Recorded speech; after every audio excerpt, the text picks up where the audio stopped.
Welcome to the Fitness Simplified Podcast. I'm Brooke Davis, women's functional nutritionist and fitness specialist with Elysian Women's Wellness, and I'm here to simplify your fitness. Hello, and welcome back to the Fitness Simplified Podcast. I'm your host, Brooke Davis, women's functional nutritionist and fitness specialist with Elysian Women's Wellness. Today, we are talking about something that a lot of you deal with, and that is those stubborn sugar and carb cravings that so often hit in the afternoon or sometimes late at night when you finally sit down after a long day. You might have had a decent breakfast, maybe even a solid lunch, like a salad and some protein, but then it's 3 p.m. and suddenly you're scrambling through the pantry looking for something sweet or salty or maybe both. And then you're frustrated. You're wondering why this keeps happening when you're doing everything right. And so if that's you, just know that you're not alone. This is one of the most common things I hear from women. And here's the thing, it's not a willpower issue. This is your body asking you for something. And so today I want to dig into what that actually is. And so whether it's your energy, maybe it's your blood sugar, maybe it's a gut imbalance, it could be something, kind of sneaky like candida. We're going to break it down in a way that might help you figure out what your best next step is. So let's dive in. All right. Let's start with why sugar or carb cravings, most often for things like bread, pasta, candy, etc., actually happen, because this is where most women are blaming themselves, right, for these cravings. And they are saying that's just, my sweet tooth. It's just how my body is. That's just what I am, right? Who I am. So I want to start with the fact that cravings are not a character flaw, right? They're not a sign that you're broken or you're lacking discipline or that you even just need to try harder. They're a message. This is your body trying to communicate to you and tell you when something is off. And when you learn how to listen to that message instead of just fighting it and thinking that, again, there's something wrong with you, then you can change, one, how you feel about it. Two, you can change those cravings and start to support your body to reduce that. So your body needs something, and that something could be fuel, could be safety, right? Maybe it's a stress response. It could be a little bit of calm if your nervous system is totally fried, if you're somebody who's just going all the time. Or like I mentioned, it could need better gut support, maybe some eradication of overgrowth or some parasites, something along those lines. So, but let's break it down a little further, because not all cravings are even the same. So there's two big craving categories that I want to kind of break them into, and that is physiological cravings and emotional craving. So physiological are actually rooted in the body. Things like low blood sugar, under eating, nutrient deficiencies, even that disrupted gut health. These can all trigger real physical cravings. Your body is literally just looking for fast energy or trying to correct an imbalance, or it might be that overgrowth that is fueling those cravings, because that is a thing too. It's not trying to sabotage you, right? It's just trying to survive here. Then we have emotional cravings. So this will come up when you're stressed, you're overwhelmed, you're bored, you're anxious, right? Maybe you're just exhausted from decision fatigue. And let's be real, we all eat emotionally sometimes. I'm absolutely no stranger to this. And I am a firm believer in the fact that food is not just fuel. I used to say that, and that's something that I've definitely changed my perspective on. Food is not just fuel. Food is comfort, right? It is connection. It's part of culture. And so, we want to make sure, though, we're not using those things as an excuse to be unhealthy and to have unhealthy habits, but we're aware of why we're making the choices that we are about the food that we eat. So, and then any, of course, patterns that aren't serving us in that regard. But, the tricky part with those physiological and those emotional cravings can overlap, right? You can have both, and that is very real. And so, this would be like if you're stressed out and you skip lunch. So now your blood sugar is tanking and you're emotionally drained. So then we have that double craving when that chocolate bar, the cookie, right, the chip bag starts sounding better and better. And in the next 20 minutes or so, we're going to unpack kind of the biggest root causes clues that we see in women that come to us so that you can start getting a little more clear on which one specifically might be driving your cravings, how to best address it. The first and biggest one is undereating, especially undereating carbs. I know that the minute we start to talk about carbs, some of you are getting nervous, right? You've been told probably to avoid them. Maybe you've done keto or intermittent fasting or cut out carbs to try and lose weight, and maybe it was successful for probably a short amount of time. And I get it because these messages are everywhere. And unless you have some kind of extensive education behind, nutrition, you're really just searching for the next best thing to reach your weight loss health goal. So you give it a shot. Here's the reality is that carbs are not the enemy. In fact, especially for women who are struggling with hormonal shifts, who are going through perimenopause, not eating enough or cutting carbs too low for too long is one of the biggest reasons that you are stuck in the cycle of cravings, that low energy, ultimately being really frustrated, not being able to, lose weight and feel good. So here's really what's happening behind the scenes of that. When you're not eating enough, your body starts to run on stress hormones to keep you going, right? It pulls from cortisol because cortisol is a glucose regulator. And so cortisol is pumped in to keep your blood sugar stable, which this leaves you tired and wired, right? It keeps you going, but you feel drained. And then eventually start to crave sugar like crazy because sugar is fast fuel and your body is trying to stop this constant input of cortisol and it's trying to protect you from that. And so this is what I see a lot in women who are, I'm going to put good in quotes because I don't like that term, right? Food and what you eat is not moral. It doesn't make you a good or bad person. You're not a dog, right? I don't like that term, but women see it as this, right? They're good all day. They either eat a light or no breakfast. Usually it's coffee. Maybe they'll have a salad for lunch with some chicken, and then they completely crash in the afternoon or find themselves snacking all evening, right? This is not a willpower issue. This is a planning issue, and it's a blood sugar issue.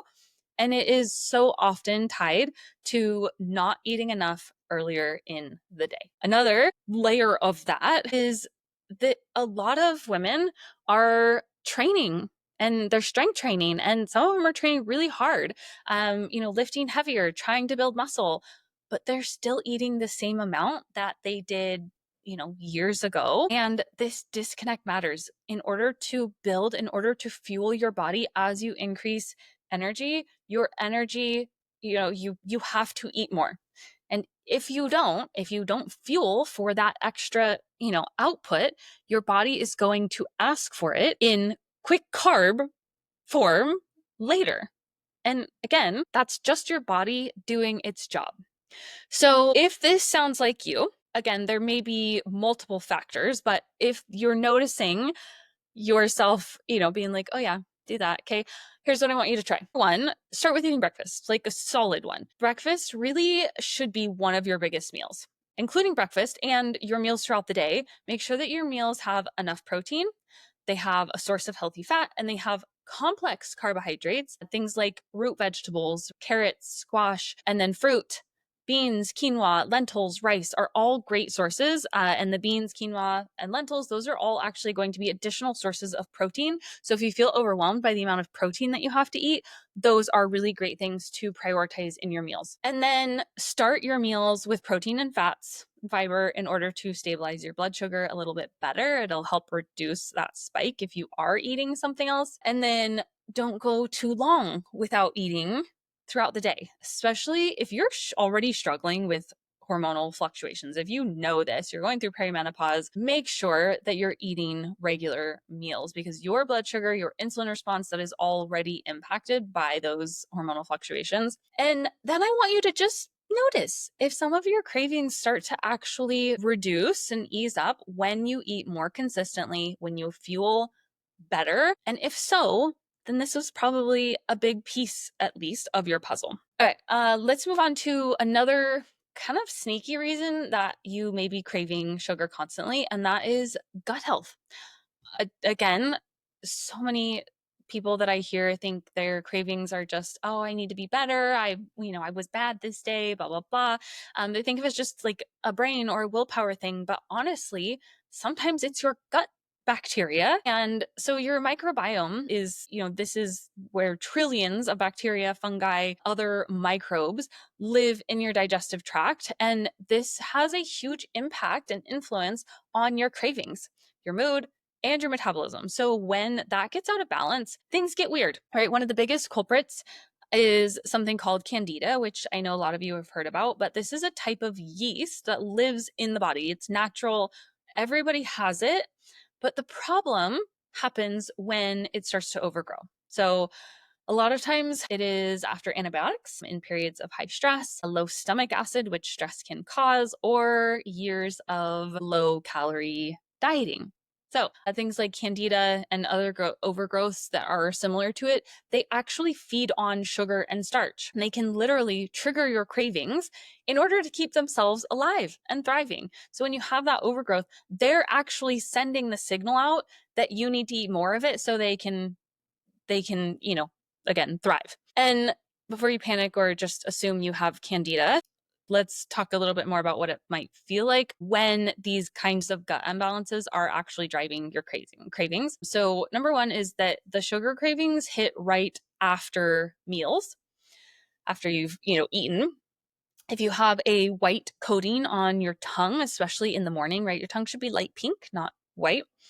And then if you have chronic bloating, digestive issues, along with those cravings, if you have skin flare-ups, so this is something that is so widely overlooked, but anything fungal like rashes, dandruff, even things like eczema, psoriasis, like a ton of that can be candida driven. And most people are just putting some sort of topical cream on it because that's what their dermatologist gives them. But then brain fog, if you're feeling spacey, forgetting why you walked into places, that can also be hormonal. That's a consideration. And then if you have cravings for things like bread, pasta, sweets, even when you're full, when your body, like you are physically full, you feel full and your body's like, that sounds good, that is a sign. And so these are some of the big red flags that there might be something a little deeper going on than just underfueling.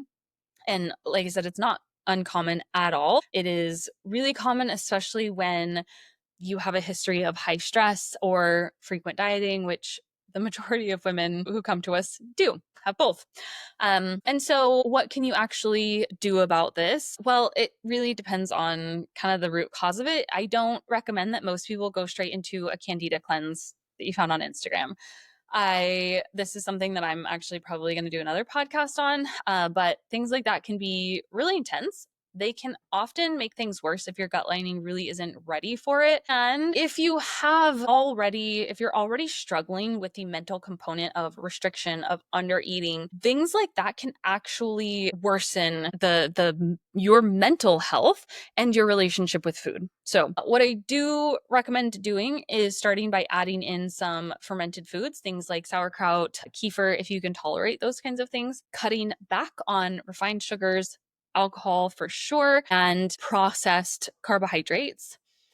And then really prioritizing fiber in order to feed your good gut bacteria, because that can also help kind of crowd out overgrowths and imbalances.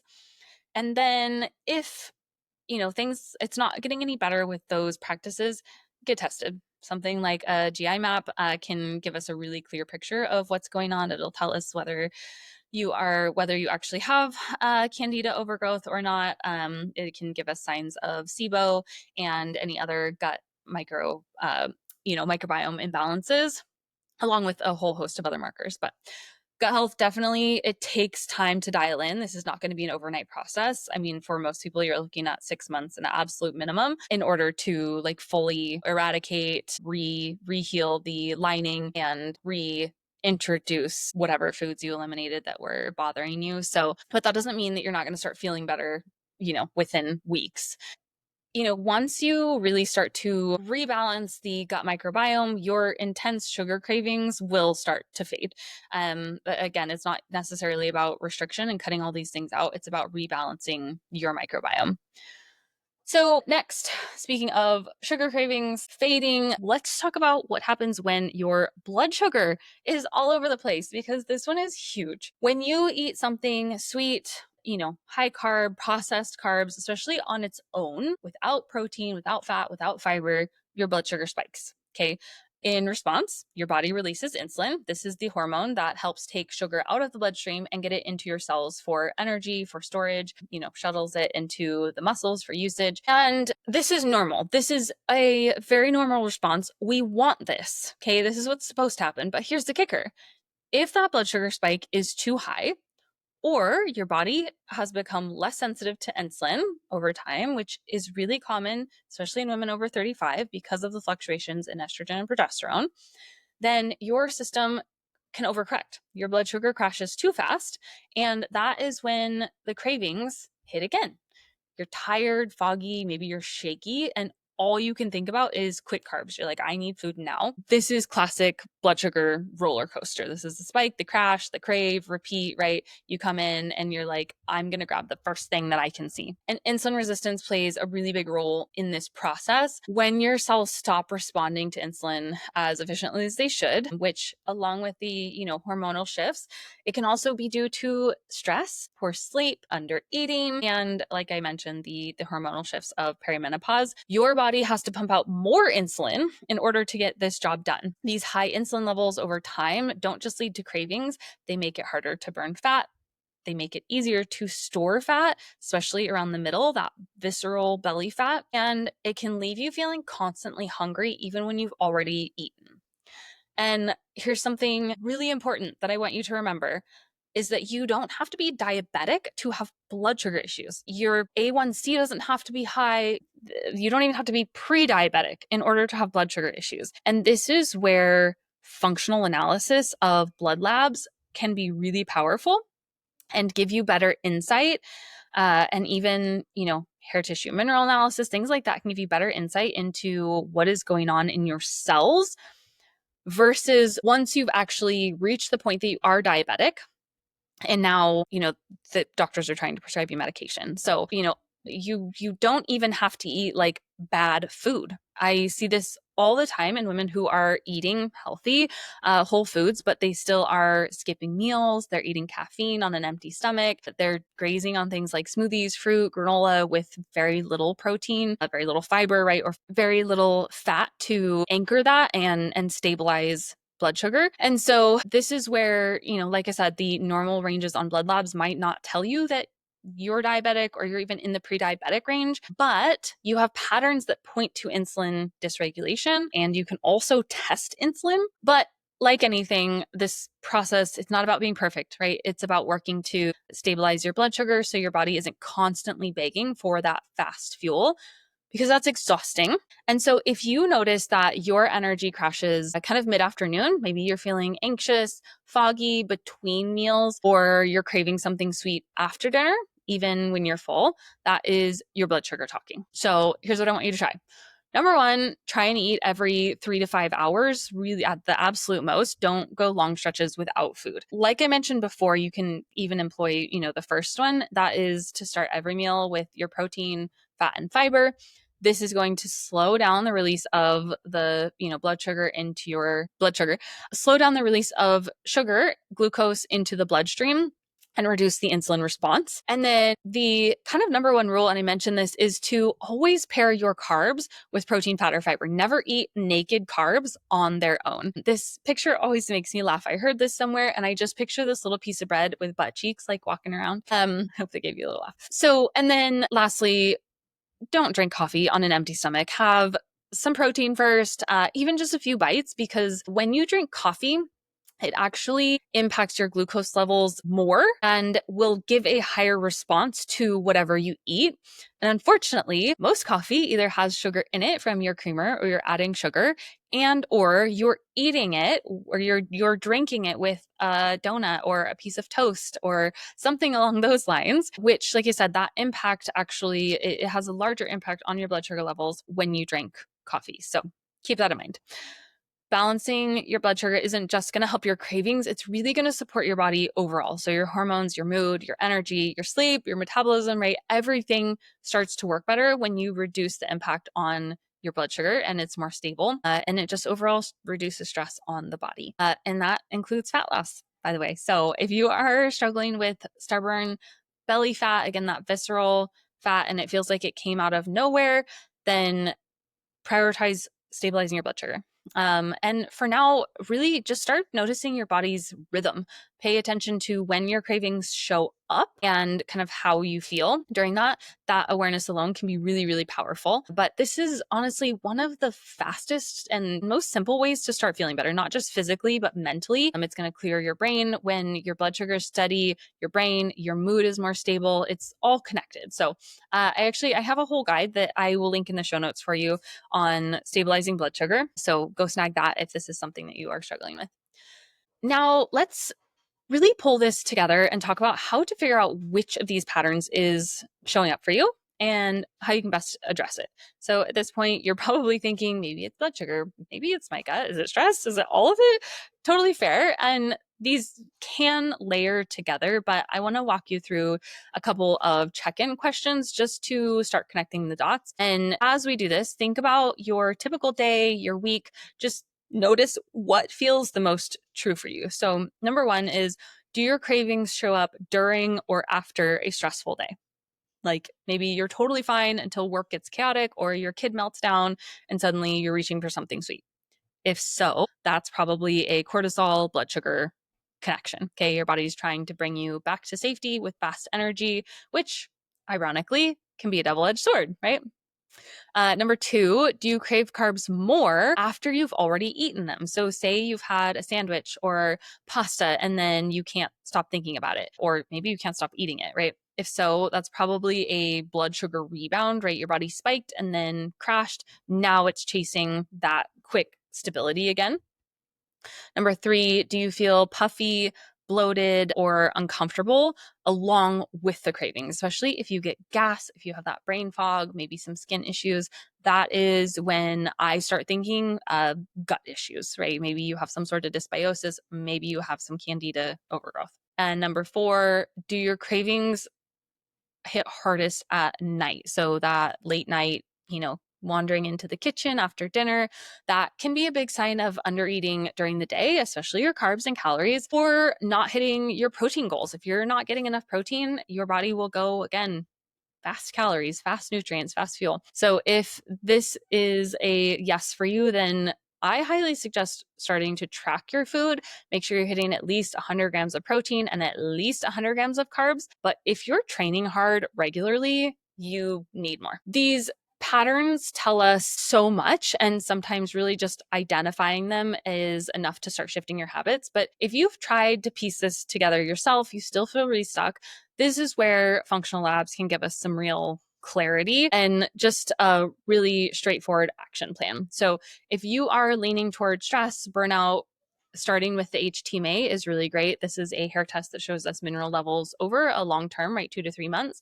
It can give us adrenal patterns and then how your body is handling that stress long term. If the bloating, gut stuff, those are kind of the main complaints, then the GI map is the go-to to look at imbalances, overgrowth, digestion, inflammation. Honestly, I mean, if you have any kind of overlap or really to get a bigger picture, it's best to do them together. Food triggers are a question. If you're like, okay, when I eat this, I feel this, or, I get bloated, gassy, or if you're eating clean, whole foods, but you're still getting bloating, irregular bowels, then the GI map paired with the MRT food sensitivity test can really help figure out what is inflaming your system.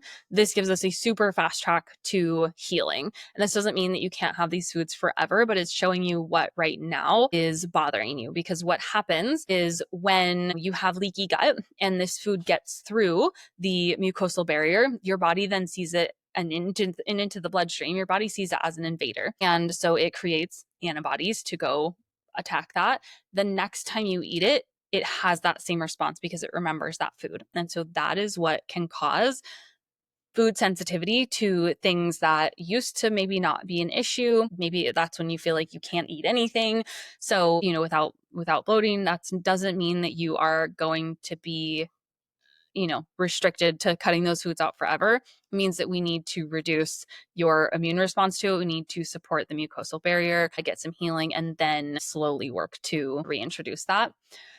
But Each of these tools helps us build a plan that is rooted in what your body is actually asking for. We're not just guessing, we're not chasing symptoms. So if there's one thing that I hope you walk away with today from this podcast, it's that your cravings are not a character flaw, right? You're not broken. This is not something to feel ashamed of, but they are a clue. They are a signal from your body that it needs some attention somewhere. And whether that is better fuel, better blood sugar management, gut support, maybe just some more rest, some nervous system care. The goal isn't to just get rid of the cravings by force or willpower, but we want to find out what's driving them so that you can actually support your body in a way that feels good and gets you the results that you want long term.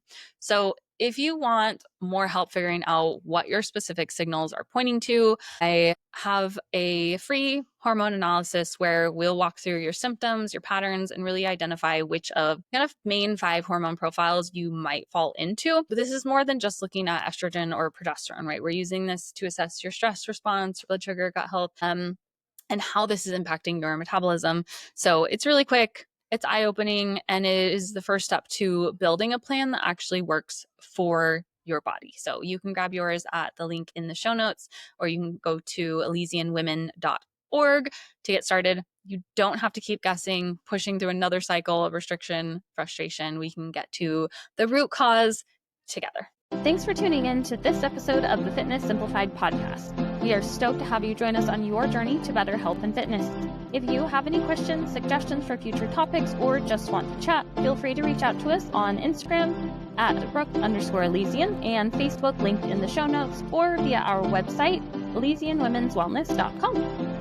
If you enjoyed what you heard today, we would be thrilled if you could take a half second to leave us a 5-star rating and review. Not only will you be helping others find our show, but you'll also be entered into our monthly $100 giveaway for new reviews.